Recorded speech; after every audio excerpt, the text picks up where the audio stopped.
बधाई देने के लिए पहुंच रही है करनाल के सेक्टर 2 में। और इस बार हरियाणा के बहुत सारे बच्चे हैं जिनका बेहतरीन रैंक आया है, और ये खुशी आप देख सकते हैं। लड्डू खिला और साथ ही साथ जो बुके हैं वो देकर मनस्वी का स्वागत किया जा रहा है। जब कल हमने मनस्वी के माता पिता और उनकी नाना जी का इंटरव्यू किया था, तो मनस्वी दिल्ली के अंदर थे अपने बाकी परिवार की सुख समस्याओं चीज में बिलीव करता हूँ कि आई हैव टू पे बैक टू दी सोसाइटी जहाँ से मैं आया हूँ। मेरी सोसाइटी यूपीएससी है, तो जो मेरे दोस्त हैं या जो भी मेरे साथ जुड़ रहा है, मैं सिर्फ अपनी लर्निंग शेयर करना चाहता हूँ। मेरे फेलियर से सिर्फ मैं सक्सीड ना करूँ, दूसरे लोग भी करें।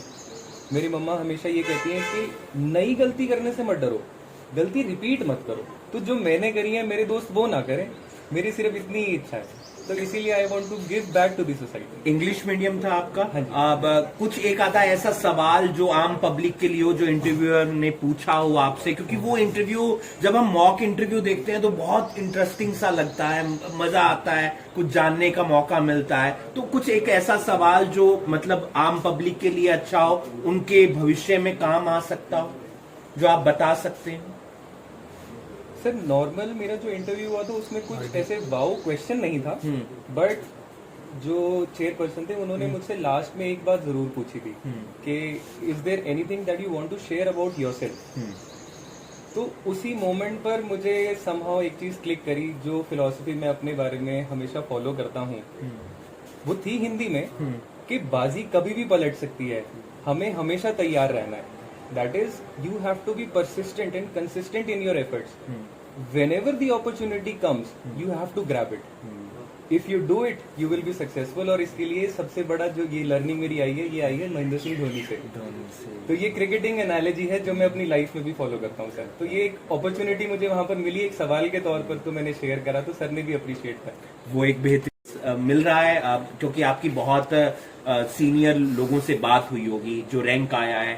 चॉइस क्या थी, क्या मिल रहा है, कौन सा कैडर आपकी फर्स्ट चॉइस है?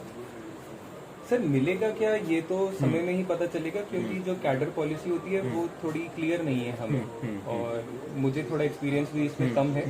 बट मैं अपनी प्रेफरेंसेस सर बता देता हूँ। मेरी फर्स्ट प्रेफरेंस है Indian administrative service, second preference है मेरी इंडियन पुलिस सर्विस, और थर्ड प्रेफरेंस है इंडियन फॉरेन सर्विस। तो जो सर रैंक मेरी है उसमें मुझे कुछ भी मिल सकता है। इट डिपेंड्स अपॉन मेरे ऊपर कितने कैंडिडेट सेम स्टेट से हैं या उनकी क्या प्रेफरेंसेस रहेंगे। तो सर परम्यूटेशन कॉम्बिनेशंस बहुत हैं, तो लेकिन ये तीनों सर्विसेज इतनी अच्छी हैं और इतनी रेप्यूटेड हैं कि इनमें से कुछ भी मिल जाए सर तो आप देश के नेशनल लेवल पर अपने आप को रिप्रेजेंट कर रहे हैं। तो सर ये सौभाग्य तो बहुत कम ही लोगों को मिलता है। 2-3 सवाल और है। पहला काम